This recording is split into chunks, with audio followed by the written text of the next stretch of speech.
வணக்கம். உங்களை பக்தி விழி சேனலுக்கு அன்புடன் வரவேற்கிறோம். இன்று நாம் துயரங்களை போக்கி நம்மை காக்கும் சக்தி வாய்ந்த பாம்பன் சுவாமிகள் அருளிய சஸ்திரபந்தம் பற்றி பார்ப்போம்.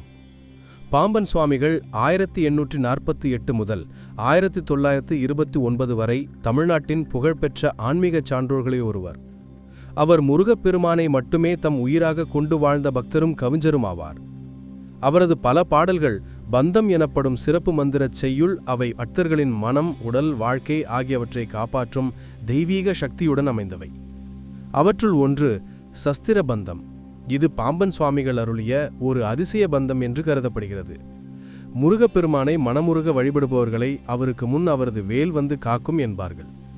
ஞானத்தின் வடிவமான வேல் வெற்றிகளை தருவதுடன் கவசமாக இருந்து நம்மை காக்கக்கூடியது.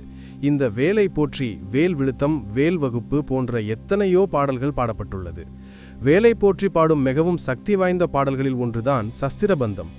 இது முருகப்பெருமானுடன் நமக்கு பந்தத்தை ஏற்படுத்தி அந்த பந்தம் எப்போதும் பலமாக இருக்கும்படி காக்கக்கூடியதாகும். வேல்மாறல் மந்திரத்தை போன்று முருக பக்தர்கள் பலரிடமும் சமீப காலமாக பிரபலமாகி வரும் பாடல்தான் இந்த சஸ்திரபந்தம். பாம்பன் சுவாமிகள் முருகப்பெருமானின் வேலை புகழ்ந்து சஸ்திரபந்தம் என்னும் காப்புச் செய்யுளை அருளியிருக்கிறார். அஸ்திரம் என்றால் இருக்கும் இடத்திலிருந்து இலக்கை நோக்கி ஏவுவது. சஸ்திரம் என்றால் எப்போதும் நமக்கு கவசமாக இருந்து நம்மை பாதுகாப்பது. பாம்பன் சுவாமிகள் முருகனின் வேலை துதித்து வேலின் வடிவில் சித்திரக்கவியாக பாடியிருக்கும் பாடல் சஸ்திரபந்தம். இதை பாராயணம் செய்தால் அது நமக்கு கவசமாக இருந்து நம்மை காக்கும். நமது எதிர்மறை எண்ணங்களை அழித்து நேர்மறை எண்ணங்களை உருவாக்கும் ஆற்றல் இந்த சஸ்திரபந்தத்திற்கு உண்டு என்கின்றனர் அடியவர்கள். இது சித்திரக்கவி வகையை சார்ந்தது. சித்திரக்கவி என்பது எழுத்துக்களை கொண்டு வரையப்படும் சித்திரம்.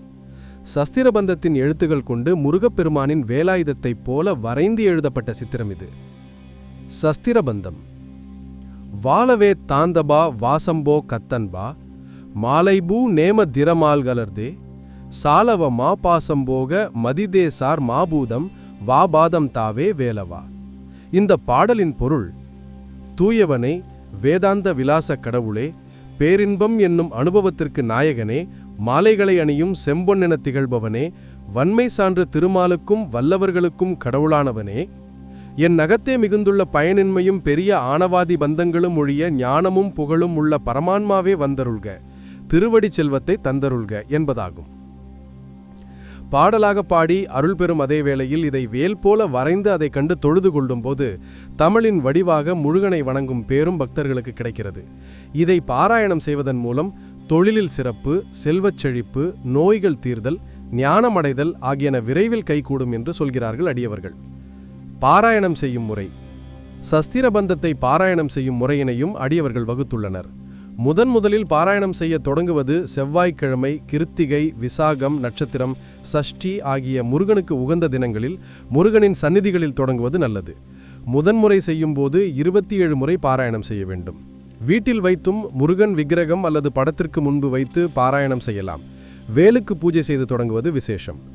இவ்வாறு தொடர்ந்து பாராயணம் செய்து வர வலிமையான மந்திர சக்தி உருவாகும். எதிர்மறை சக்திகள் நீங்கி நேர்மறை சக்தி பெருகும் என்பது நம்பிக்கை.